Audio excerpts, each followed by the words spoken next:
And so it's all accomplished by simply knocking over that one domino. Yeah. The fortune is in doing the things that we don't want to, that we put off doing. Right. So if you do the hard stuff at first, do the right things, everything else just becomes easier and necessary.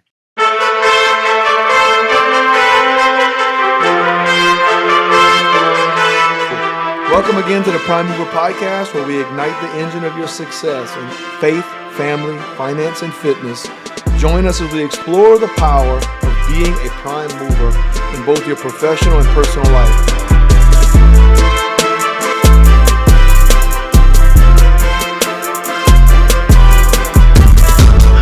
Hey guys, welcome to the Prime Mover Podcast. We have a very special episode today.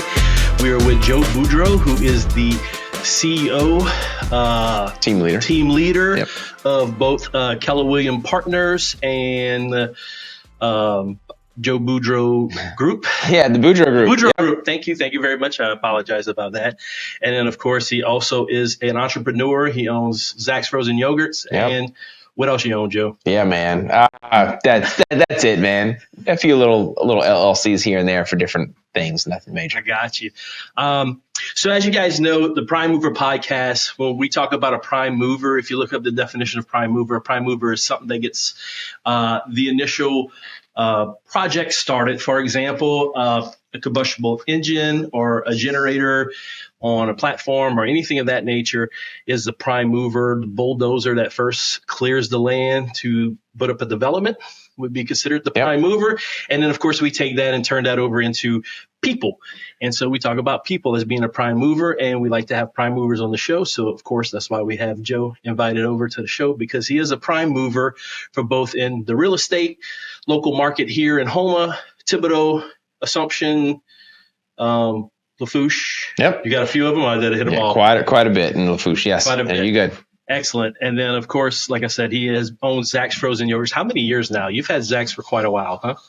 Yeah. I've been there since year 2000. Okay. Ownership since 2003. So 20-something years. Excellent. Mm-hmm. Does that make you feel old or feel good? Feel good, man. I feel fantastic, dude. I'm 42 and feel better than I ever have. Excellent, man. So as y'all know, we speak about entrepreneurship, faith, family, finances, fitness, everything we can do here to help people grow and to become a prime mover in their lives, both in their family, personal side, and in the business side. And so we just really wanted to kind of bring Joe on, pick his brain, hear what he had to say. And if you want to give us a little background, I know I kind of did an introduction, but if you'd like to give us a background on yourself, sure. Go right ahead. Thanks, Dick. Yeah. So started out working at Zach's when I was a teenager, 17 years old. My dad had bought the business, and just a little ice cream place, but kind of been around for quite a few years. I think 1983 was when it opened up locally, and so started working there after school. Job as a senior in high school, and then went to college for business. Wanted to go out in the corporate world, and then kind of caught the bug for small business. Kind of saw that the corporate thing might not have been for me. And yeah, so did the small business thing for a while, opened up a couple locations, and then Hurricane Katrina comes through and throws everything off, right? It kind of throws your plans. And the Bible says that man plans his ways, but the Lord orders his steps. And so the Lord ordered my steps somewhere else, even though I had a plan. And I got into the real estate business, and I got to give credit, Dave Ramsey, man. I'm a huge Dave Ramsey guy. Yes. And I was teaching after Katrina. I was teaching Dave Ramsey classes at my church. Okay. Financial Peace University, teaching people how to balance a checkbook. Yes. Back to reduce debt. Yeah. Debt management, debt elimination, snowballs, method and everything. And Dave's been a real estate agent since 1977 or 79. I don't remember, one of those. And I said, and somebody in my class that I was teaching, he was an older gentleman. He said, you be good in real estate. Dave, you love Dave. Dave's a real estate agent. And I said, I think so. So I went home and asked my wife, I said, hey, you think I'd be a good real estate agent? And she was like, oh, I guess. I'm pretty good at what anything you do. And I was like, okay. It's like, sign up for real estate school. So 3 weeks after that, man, I got my real estate license. Come on. Yeah. So Now that's pretty quick, right? 3 weeks, is that like Yeah, not so normal? it's real not estate normal. license? Okay, It's not normal. put that out there. So that's like real prime mover type stuff here. Yeah, it's not terribly difficult. It's just I know myself, and if I don't set myself an end date, I'm not going to hit it, right? I mean, so I was like, okay, I'm going to just focus everything I have on that. And I had a small child at the time, was pretty newlywed, a small child, and so that was 2010. Right in, huh? Yeah, yep. So anyway, yeah, man. So if you don't mind, talk a little bit about your family. Mm-hmm. You became a real estate agent, and your wife is also a real estate agent? Yeah, so my wife does have a real estate license. Okay. She's Superwoman. Her name is Lauren. Lauren and I have been together for 18 years, married for 17 years now, and she's a nurse. Okay. So we met in college at Nichols State University in Thibodaux, Louisiana. Go Colonels! Go Colonels! Go Colonels! And so we met there, and yeah, so she got her real estate license to kind of help me. Our business was growing, and she doesn't do a whole lot in the real estate business at this point, but she's also a 200-hour yoga certified teacher. Okay. She has her master's in nursing education. She's going back for a nurse practitioner. So and she works at another hospital doing some nursing. So along with 3 kids, it's pretty incredible. Women are so much stronger than men oftentimes, and what they can handle. We're so hyper focused, and they can do 42 things. The mental aspect really well tend to kind of supersede the men's mental capacity. Yes, sir. Just their drive. Yes, sir. So she still has a real estate license, and she helps when she can. But yeah, man, it's great. That's awesome. I only know that because she showed me some houses. Yes. Joe was supposed to, and he's like, "Hey, I'm sending my wife to work. She's a real estate agent too." She's even better than I am. So and she did great. She showed us around. Kids? How many kids? Yes, I have 3 children. So 14. One's gonna be 12 next month, and one is 10. So Allie is my oldest. Anna is my about to be 12-year-old, and Luke is my 10-year-old. All right, man. Mm-hmm. So one of the things we talk about is faith, man. You said you started teaching Dave Ramsey at the church. Would you like to just throw a plug and talk about how your faith from your church, the church families you may have been in the past, and then how that transpires into your business and entrepreneurial life? Yeah. So Christ is the center of my life, is an integral part. My faith is an integral part of who I am. Right. So every morning that I get up, I realize that today's a day for me to be to be a true Christian, someone that loves people, loves them into Christ, to be a better husband and a better father. What I do for a living is part of my story, but it's not who I am. Right. It is what it is. Right. Some people say, I was born to, do this. I was born to do that. I was born to love people, and I was born to, to raise my family and to serve them. And so it's huge. It brings me back, to truth, and it keeps me grounded, because, man, pride is something that we all have inside of us, and sometimes it's really easy because other people want to pat us on the back, and we start looking at our accomplishments. So it's a way for me to wake up. Paul says we need to renew our minds every morning, right? Every day, renew our minds. And so I do my best to renew my mind in the morning and just remind myself, why am I here again? Oh yeah, that's why I'm here. Okay, cool. All right, now I can go do other things that can point people to Christ as well. Right. So because God opens the doors, and I can walk through those doors. So that's amazing. And I just like to point that out. Like, Joe has a lot of I won't call it accolades, or I might even say that word wrong. Excuse me. That's all right. Accolade. I'm just going to say it. He has a lot of people who pat him on the back. A lot of people who pat him on the back. He's been president of the board of realtors. He's currently CEO and president of the Keller Williams. Yeah. He has pictures like this on the internet. He does. You do some public speaking as well. I do. Yeah. Yeah. So it can be easy for us to kind of, in that situation with people just saying, hey, great job. You did awesome. Yeah. Hey, that was great, man. Look at you, to kind of get away from Christ and being centered. And I think for a lot of our viewers, I want you to, if you wouldn't mind, speak to how does I know you kind of said about keeping centered and keeping humble, but in your dealings, let's say in real estate or even in the yogurt or in the dealings with people and in business transactions, how does holding on to your faith, or how does your faith play out in those transactions and in that business? Well, we have a template for how we are to conduct ourselves out in the world.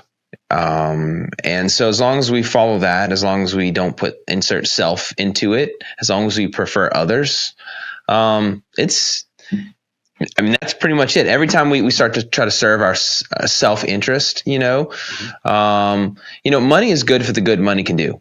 Right. It's amoral. Money is amoral, right? A brick is a brick. If I take that brick and I throw it at your head, right? It's bad. If I take that brick and I use it to build a orphanage, it's good. But the brick itself isn't right, good or bad, right? It's the intention behind it. So same thing with money. A lot of people say money's the root of all evil. Nick, what does the Bible say on that? The verse actually says that the love of money is the root of all kinds of evil. Amen. And so it's the heart's drive and love for acquiring money and the stuff that money buys, as opposed to just money in and of itself. And that's been quite often a verse that is taken out of context or misappropriated to just saying, hey, money's evil. And that's not what the Bible teaches. And we hear it all the time. And we could probably sit there and do 42 podcasts on just that one verse. Absolutely.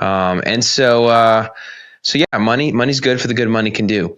And so the intention is not to just pile up money to buy cool things or to say, look how much money I have. Right. But to be able to use that money to do good things. And to help people to build companies such as this right here, to employ people who could then help others, and to use your reach and your platform to point to other things that could help. Really. Right. What would you? I'd like to dive into that a little bit. I know it's kind of controversial. So you can stop me if you want, but when we talk about, I want that person who may have a little bit, maybe they're not a Christian watching the show, maybe they are young Christian, but they are a business owner, have money, and then they kind of struggle on what to do with the money. Should I save? Shouldn't I save? How much should I save? What are some of your tenets, and then where did that come from? Like, does the Bible talk about saving money? Yeah, absolutely does.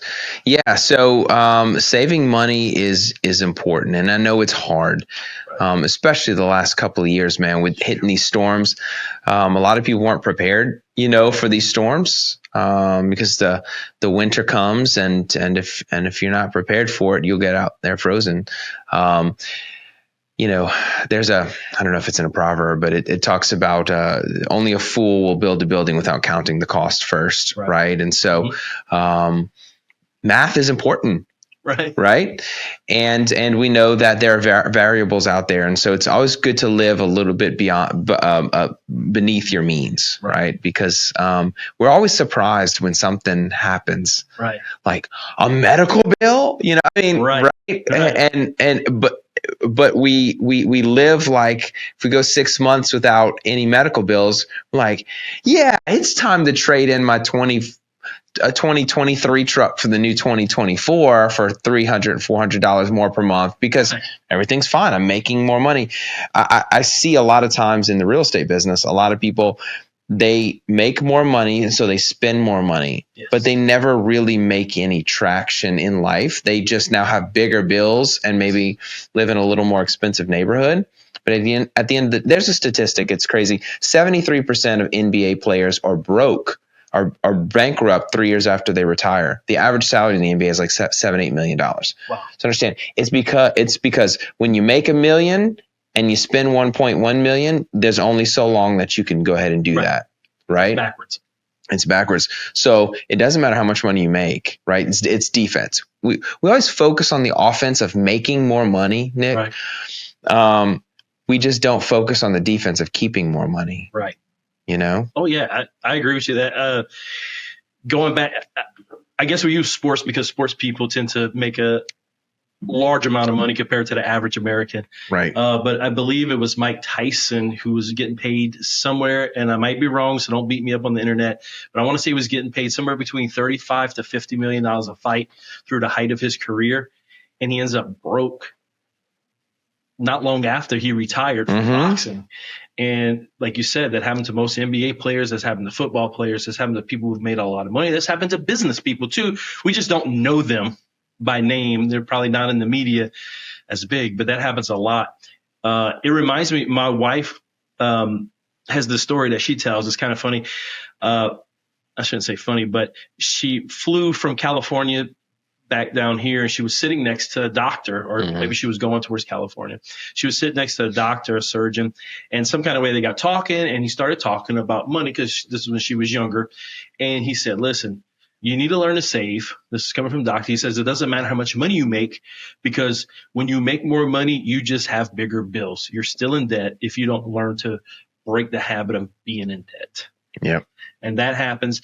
And that's something that's hard, especially I think for entrepreneurs in general, because a lot of entrepreneurs are visionaries. You know, they kind of have like big dreams, big ideas, and they have to do stuff. And then when it comes to gaining capital to do it, they'll often take out debt, right? Like how what do you recommend to somebody that's starting up? If you had somebody that said, hey, Joe, I really want to build a business. I want to open a yogurt shop, or I want to do something, but I don't have quite the funds. How would you direct them, or what advice would you give somebody like that? Yeah. So the Dave Ramsey in me, right, says save your money. We understand that a lot of times that's not hard. Maybe more practical advice would be, especially for businesses, that you don't want to borrow money. You want to start things out with as much capital as you possibly can, because, man, businesses fail for a couple of reasons. And one is debt service, right? That's usually the biggest one. And the other one is fixed costs, right? So debt service and fixed costs usually sink a company, because you have guaranteed that you're going to pay this when there's no guarantee how much revenue comes in. Right. A lot of people try to leverage debt against real estate backed assets because, well, you know, real estate over time has proven to be a pretty good investment. They call debt a hedge. They call real estate debt a hedge against inflation, because you lock it in. Now, the market, I learned this. I was in Austin a couple of weeks ago at Keller Williams Realty International, and one of the executives in our company said, you're never buying at the top of the market. You may just be buying at the top of a moment. Okay. Follow that. Because think about the financial crash of 2008, when Miami, Las Vegas, different places, you know, they had a loan of $400,000 on a house, and all of a sudden the house is worth $200,000. Right. Think about that. In that moment, you think they were freaking out? Yeah, absolutely. They're upside down 200. Yeah. Do you know how much money those houses are worth now, Nick?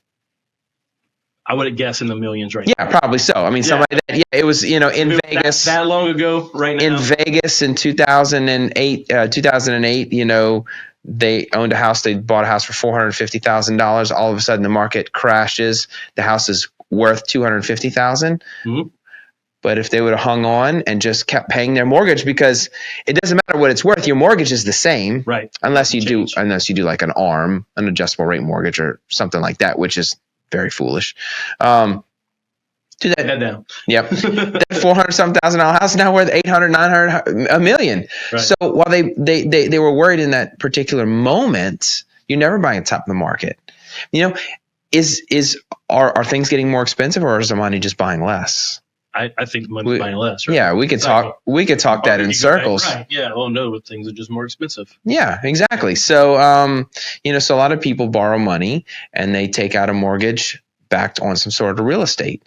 That's not such a bad idea, rather than because real estate is generally an appreciating asset. If you have a depreciating asset, and I know you and I are both in the restaurant business, yes. You know, you have a lot of expertise in the restaurant business. We have many conversations about that. If I go and I buy a commercial vent system and I spend $50,000 on a commercial vent system, 2 or 3 years later, what is that vent system worth? Hardly anything. Hardly anything. And so those are depreciating assets. And so you don't want to borrow against a depreciating asset. You want to borrow against an appreciating asset, and it locks you in. So that's what I say is if that's something that you want to do, you need to have some good assets to borrow against that are going to appreciate and continue to help you, not depreciate. So I want to just kind of jump on that a little bit more. And sure, I think more practical. If I'm a business owner right now and I have a little bit of money and I'm like, hey, I want to invest in something. Mm-hmm.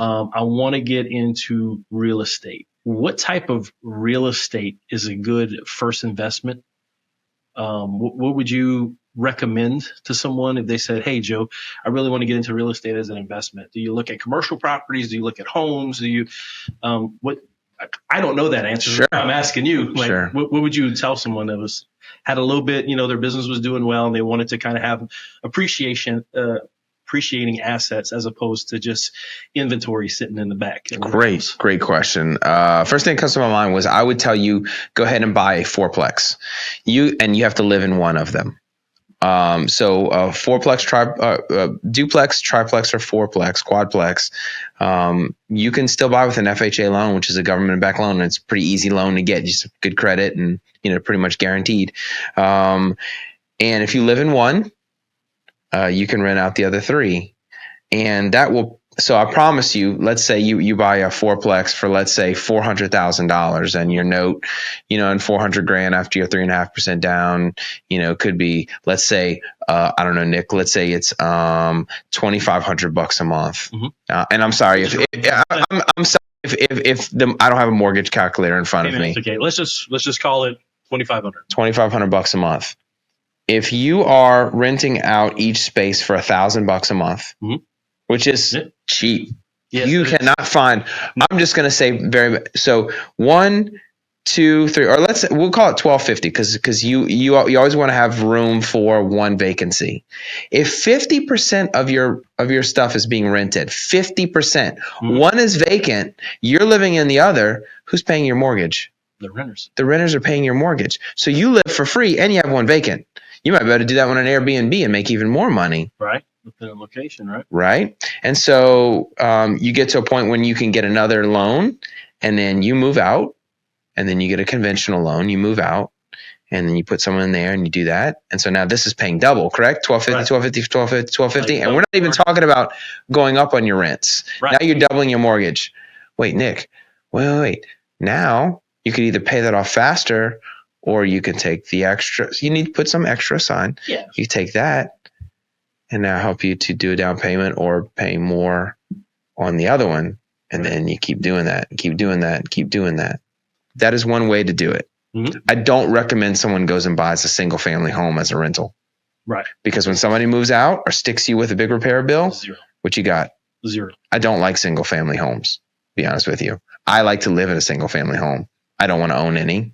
And unless you buy a portfolio of 10 to 20 or something like that. But man, 1 or 2 single family homes, 3, that can sink you quick, brother. Right. So always go for multifamily. So multifamily homes. Multifamily is the way to go. This is free advice, people. You need to take this. Like this is great stuff right here. What about commercial real estate? Do you do much commercial real estate? Is that a wise investment as well? Or you say, hey, man, let's just stick with the multifamily for now until you have enough to get into? Is commercial more volatile, I'll say, or more of a risk? It is. Commercial is not going to be for a first-time investor. However, your tenant will guarantee you they'll sign you a 5-year lease, 10-year lease. Whereas your residential, you never really want to sign more than a 1-year lease. Here the volatility is insurance. So if you lock somebody in 2 to 3 years, unless you have some sort of insurance built in, you could wind up paying for it. So most people want to only lease 1 year at a time. For commercial, you could do a 5, 10, 20-year lease. Right. And if it's with a big enough company, they've got the money to back it, so they're guaranteed. So sometimes it's a more sure bet if you have a big national tenant. In fact, if you go to we have LACDB, which stands for Louisiana Commercial Database, you'll see on LACDB all down Martin Luther King buildings that are for sale, and you're like, oh my gosh, the Quick Lube is for sale. Quick Lube is not for sale. The Quick Lube is the tenant. The I got building it. is for sale because it comes with a tenant, that a nationally branded tenant that will guarantee, and they'll show, what the percentage is, Right. X amount. And so it's a different animal. I do own a little bit of commercial property, and I like it. It's easier. It's like, hey, come change my light bulb, or Right. the door in the refrigerator's, sticking. Generally, as is, triple net. Yeah, correct. Okay. It's very much. You renting it for 10 years, it's yours for 10 years. You fix it. That's correct. Pay my lease. You improve this house. Yeah, you improve this building because most people are going to make their own improvements to it. You guess what? Yeah. You now have a building that someone else has just improved. Right. Whereas residential, that's not going to happen. Nick, they're not going to remodel the house for you. Right. It's going to go down. They're going to put holes in the wall. They're going to put holes in the wall. Correct. So it's a mindset. A lot of people, they watch these HGTV shows or something like that. And they're like, oh, let's just get in there and get all these rentals. Man, look, somebody gave me this advice a long time ago. They said, if you cannot put a pregnant, barefoot woman with no shoes out in the snow on Christmas Eve on her butt outside, kick her out. Don't be a landlord. Don't be a landlord, huh? Don't be a landlord. You have to be tough. You have to say, this is what the contract says. These are the steps that we're going to do. Do not call me with a sob story. Do not be late. Otherwise you start to lose. Otherwise you start to lose, because investment is just not as there. Investment. Don't do that. And then if you can get it, if you can buy a whole portfolio, and I have plenty of clients that have portfolios. Mm-hmm. You buy a portfolio, you get a property manager. Right. You let them put the pregnant lady on there. Yeah, because the property manager's like, hey, I'm not going to get fired over your story. So understand that's not going to happen. This is my job. Everybody says, I'm just doing my job, ma'am. Right? Let the property manager be your buffer there, but that you need to have at least 10 rental properties. So that's not a starting investment. That's not no. Get in. No. You need to look at the portfolio. So I just wanted to give that caveat to y'all, to little extras to investments and entrepreneurship. One of the things we talk about here is we believe in books and reading books besides the Bible. I mean, we believe in reading the Bible. Yeah. We just the Bible, but other books. What are some books that you would recommend for entrepreneurs or people getting started, prime movers, people who want to be a mover and shaker, maybe not so much own a business, but even the entrepreneur, people within the business who want to just grow themselves and grow the business? I'm sure you have a lot of entrepreneurs like Keller Williams as well. So what would be like 2 or 3 book recommendations that Joe Boudreaux would have? Sure. Yeah. Our phrase at Keller Williams is the place where entrepreneurs thrive. There you go. So Gary Keller, the founder of Keller Williams, has his own publishing company. Along with a gentleman by the name of Jay Papasan, and they wrote a book a few years ago called The One Thing. The One Thing. It is a great book, and it is about being hyper-focused and focusing on, right? Not multitasking is a lie. It's focusing on the most important task. And the phrase, I could get it wrong, is what's the one thing that you can do that by doing it makes everything else easier or unnecessary? So imagine a set of dominoes. It's hitting that first domino. They, scientifically have proven that one domino can knock over another domino 50% larger. And I don't remember, within 70 something moves, the domino could be the size of the Earth to the moon. Right. So like a 2-inch domino knocks over a 3-inch domino, which knocks over a 5 and a quarter inch. Yeah. And by 70 something moves, it is the different distance from here to there. And so it's all accomplished by simply knocking over that one domino. Yeah. The fortune is in doing the things that we don't want to, that we put off doing. Right. So if you do the hard stuff at first, do the right things, everything else just becomes easier and necessary. Right. That's one great book. Another great book is it's Chris. Never Split the Difference. Gosh. I'll think of it in a minute. He was the lead FBI negotiator. And I gotta give a Chris Voss. Chris Voss, Never Split the Difference. Great book. It's been a while since I've read it. Another book I got to plug would be Mr. Steve Black, is the former CEO of Rouse's Supermarkets. Amazing guy, mentor to me. Wrote a cool book called The 5 Rules, and John Maxwell wrote in the book the forward, and I reviewed it as well in the book, so it's kind of cool that my name is 2 pages past John Maxwell's book. Oh, that's pretty cool. John Maxwell's writings, and it's a great book. Very simple read, hour and a half read, which is right. That's my kind of read. And one more I would say is the 21 Irrefutable Laws of Leadership by John Maxwell. So anything with the name John Maxwell on, it's going to be absolutely phenomenal. Excellent. Yeah, man. So one of the books that kind of got the Prime Mover podcast really was The Next 5 Moves, right? Your Next 5 Moves, which was by, I can't even, gonna have to look up too, because I just finished reading it not that long ago again. Patrick Bet-David. Okay. And so he talks about just always kind of from the perspective of a chess. If you want to be a really good entrepreneur or even an entrepreneur, you have to look at it. You're not playing checkers. You need to play chess. So you need to be thinking that's it. Yeah. 5 moves ahead, as opposed to just what my next move is. So I know you're kind of just on the spot, but if I say, hey man, what's the next 5 moves for Joe Boudreaux? Wow. Oh, yeah, the next welcome to the fire round. But. Yeah, the next 5 moves. So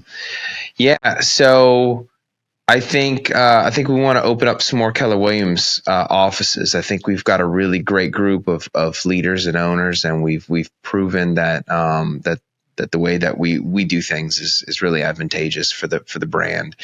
And so we'd like to open up some more in some other areas, different states. Okay, so expanding into different expanding states. That, yeah, absolutely, expanding into that. That could be that's a big one right there, huh? Yeah. You gotta have 5 moves for that one move right there. No, absolutely. Go from here to there to there to here. Right. And listen, man, I mean, my wife is she's a nurse, and she's getting her nurse practitioner's license as well. And so I'd like to move into the healthcare space with her medical background. She's phenomenal. With her medical background and my business knowledge, I think that there's some moves there as well. Excellent. That we're looking at doing. And we look some VRBO stuff out in some different areas. The number one place to defer an ROI or VRBO is actually Gatlinburg, Pigeon Forge. I believe that. Yeah. I was just up in Nashville a couple of weeks ago. Love Tennessee. Love Eastern Tennessee. So actually VRBO and what's the other one? Airbnb. Yeah. They rank those things, and they show people where your money can make it. Gatlinburg, Pigeon Forge will always be a place that people go. Right. And so we want to look at maybe doing some things like that in the future. Let someone else pay for that as a retirement place. And man, it's on the business side, right? Yeah. And you can talk about personal side, man. We don't. Yeah. Church moves, things. Yeah, no, man, we're excited. We're both in music ministry at our church, and excited to do some cool things. We recorded an album last year.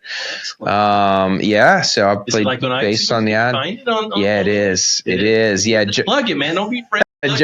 Journey Music Collective. I am the humble bass player behind some amazing vocals, amazing musicians.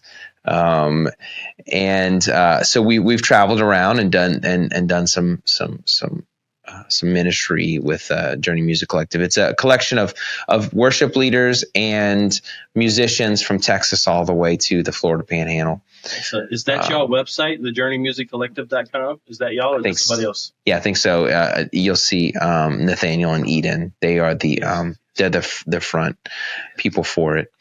And yep, we have we're on Louisiana, Mississippi, Texas. Excellent. We're on iTunes and Spotify. Oh yeah, I see your picture, so it's definitely you. Oh really? Cool. Yeah, man. Yeah, so excited that is something that I really, really enjoy. I didn't want a career in music.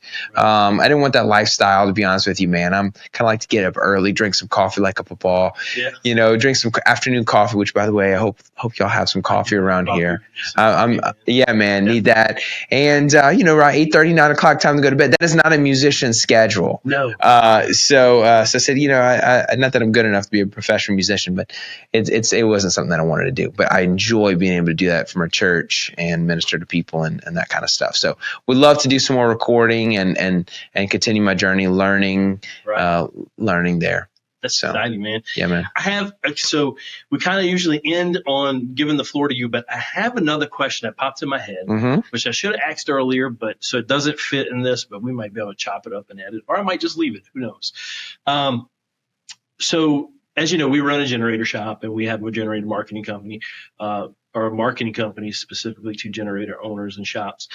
What, as a realtor, now, I know the generator itself being installed on a home from an appraisal standpoint is generally nil. That's not taken into much consideration. But being a realtor in South Louisiana, does a generator draw any additional attention or value from the perspective of the buyer? Do you see that? Have you seen that? So that's a really great question. I'm glad you asked that. There's two different approaches to value. There's an appraisal value, but then there's a marketing value. I have never listed a home with a generator that I did not include that in the listing description, and that it was not a value add. Right. Such as a pool, right? Yep. I have a pool, love it. Don't really care if it adds value or not. To me, I love a pool. So if I wanted to buy a house, I'd look for a house at the pool. And in fact, you guys did the install from, I have a 35 kW liquid cool, big old Generac that could power up a whole block. And that's right. And my pool, you guys did a fantastic job on that. And I love it. I think it absolutely adds marketing value. The reason that it can't add appraisal value is because, it could be stolen. Sure, absolutely. And a lot of people, they can't understand that. They're like, yeah, but I'm like, but it can be stolen. So if a mortgage company is going to loan money and amortize it over 30 years, it can't be something that can be stolen. Right. You can't put the shed, generally attached garage, in the back of the pickup truck.